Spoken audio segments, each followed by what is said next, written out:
Welcome back to another movie review, and I mean, this is the movie that we've all been waiting for. No, seriously, it's the movie that we've all been waiting for because there's been like a year and a half of reshoots. But we saw Dark Phoenix.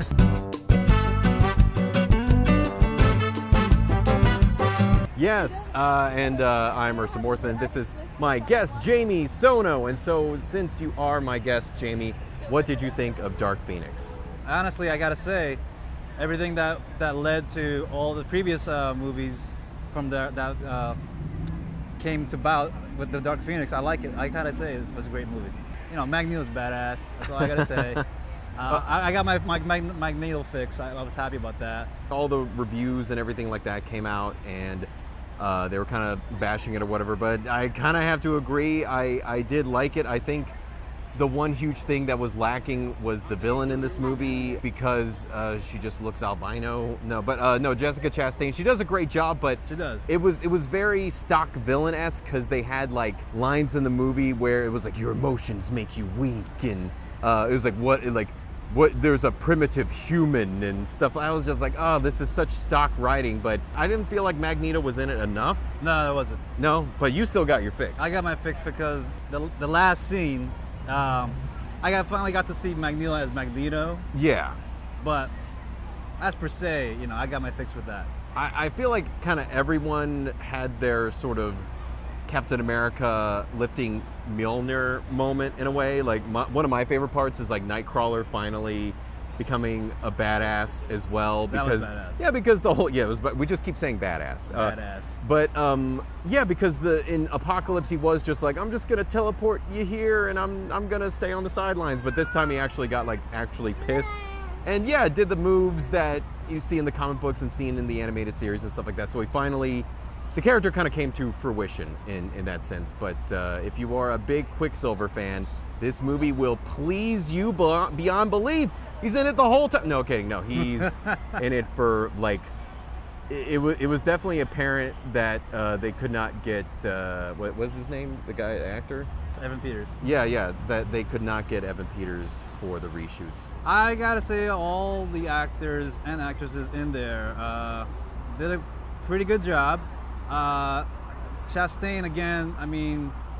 There's a little, I guess because of the character, it kind of looked bland. Then, like you were saying about the evil character, not enough of her. There was not enough, and I didn't get to finally feel like, okay, she's the badass. Yeah, I mean, it's definitely a lot of half-baked villainy and the plot we've seen before because it reminded me a lot of Captain Marvel because the aliens that can come and shapeshift into people, and that, yeah, I was like, oh yeah, I just kind of saw this a few months ago. So yeah, definitely if you're looking for a villain strong superhero movie, this isn't it for you. But I kind of still have a little bit of a problem with Sophie Turner as Jean Grey. What about your opinions on her? There is a couple scenes where I'm like, it doesn't seem too believable. Like which scenes?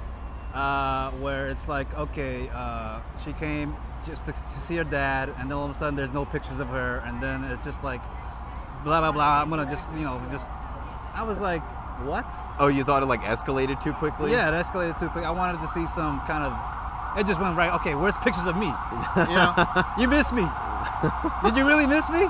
Yeah, there was like, there was like a lot of escalation, and there was kind of some escalation in the beginning because like, with her coming to being Phoenix, it was like, oh, I'm at a party, which that was kind of a weird scene too, where like it introduces them at like a party, because then, was that girl that was like doing the glittery, was she like singing or what was that? I guess she's a singer, and they put her in the movie, and she was one of the students in the Xavier School.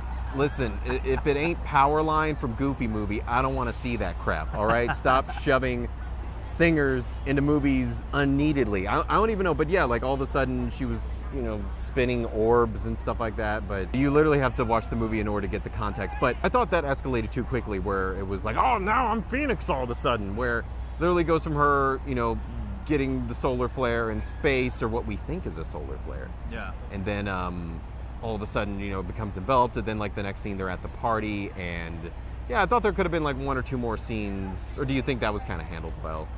It kind of felt rushed, but I guess that's a couple of the reshoots that they did. I guess I'm not sure. Yeah, I need to watch it a second time to play my favorite game, Guess the Reshoots. You can definitely tell with Charles because I heard that they were doing some of the reshoots during Glass, and there's one part where he is like svelte or whatever like that, and then the next where he looks like he's in the biopic of Mr. Clean, where he's just gigantic. James McAvoy was awesome, on point. He's a great actor. Yeah, he was great, but I thought that there were a couple of scenes, like, you know, biggest spoiler I think of the movie, or some people might know, is that Mystique dies. Mystique has, to me, kind of been an annoying character throughout this whole series. Like, she was great in First Class, in Days of Future Past she was great, but then she really got on my nerves in Apocalypse. But yeah, I thought that her character, and especially, you definitely knew that it was coming because she was like the voice of reason all of a sudden, because in like the other X-Men movies she was kind of like just thinking with emotions and not really logic. So I was like, okay, yeah, she's definitely gonna have to go, because that, I mean, you spoke of James McAvoy. There were just a couple of lines whenever, or a couple of things that he did where it was like, oh, Professor X wouldn't do that. I don't know, did you think like that there were like some decisions in there with James McAvoy's character where it was like, oh, Professor X kind of wouldn't, you know, say or do stuff like that? Professor X to do his actions. It's all for, I guess, for the common good, to have the mutants and the humans to live in the same world. Yeah. So I guess he had to do what he had to do to make balance, where other mutants are looking at it and it's like, no, I don't see that going the way it's supposed to be. Charles kind of always wanted to sort of be accepted, and then they finally are, and I think he is kind of getting a little carried away with it. But I also kind of thought that him dealing with Mystique's death wasn't all handled that well, because he was like, oh no, Mystique's dead. Oh, well, all right, I'll see you guys later. Like, it just didn't seem like he was really that emotionally torn by it. Like, everyone else was like mourning, and there was all this sadness. And it should have been him that mourned the most, because also when he meets Beast in that little hall kitchen, it takes him back, and he's like, oh, this is where I first met Raven. And I'm like, okay, so this is how they're gonna make him react to her death. Like, so much. You gotta grab a bottle of drink. Yeah, okay. Yeah, that's it. That was another thing, is that like I thought that would again be the moment where he would like maybe start drinking, and then he would like slam the glass down on the table, or, you know, just like suddenly break down. But no, he was just like, oh, this is where I met Raven. Hey, did you see that Yankees game? You know. What did you think of the actual plot of the movie? Honestly, the plot was okay. Could have been better. What do you think could have been better about it? I wanted to see, I don't know, I guess there are you know, Wolverine fans out there. Enough with Wolverine. Like, this movie should have been called X-Men. Let's see if this movie can stand without Wolverine, which I feel like it could. I felt like it could do it. I think, because I was worried about that too. Like, can this movie do without any sort of Wolverine involvement, any Wolverine cameo? And I gotta admit, they did a great job. Yeah. They did a great job. So, as for the plot, it's concrete. I just think that the alien race could have been a little bit more modified. And I mean, if you're going to compare with how they handled the Dark Phoenix, I thought they handled the Dark Phoenix better in this movie than they did with The Last Stand, because it kind of took a back seat in X-Men The Last Stand to a couple of other different plot lines, and which made it convoluted. But yeah, I felt like they handled it really well. It was just one thing and one thing only. It was like, we need to help Jean Green. They're bringing her back home. The whole scope, it was around her. It revolved around her. Yeah. And I'm sure there's a lot of elements outside of that scope where it's like, okay, well, what about this and what about that? But honestly, I think it handled it well. What do you think? I actually like that it was more focused this time around, because I felt like we had got, I mean, Days of Future Past had a great plot where it was like this world, in a way, a world domination thing, but it was mostly about the enslavement and the termination of mutants, which I thought was really awesome and kind of like sort of put you on the edge of your seat the whole time. But then Apocalypse, that, I mean, if you wanted to talk about something that felt, you thought Apocalypse was trash. Yeah, it was terrible. Yeah. Oh yeah, no, if you want to, like, I'll just say this right now, Dark Phoenix is better than Apocalypse. So yeah, would you agree? I totally 100% agree. I actually like the scale this time around. I try not to read reviews, but I read like one review there was like, oh, it feels too episodic, it feels too scaled down. But That's what I liked about it. What did you think of the action? The action was on point. There's, again, like you said earlier, Nightcrawler had his moments and then the first time when they were in New York City trying to attempt to retrieve Jean Grey first in that little near Central Park, and just seeing all of them, like, you know, Magneto's group and then Xavier's group clash just to like try to, you know, it was just great. I like the action there.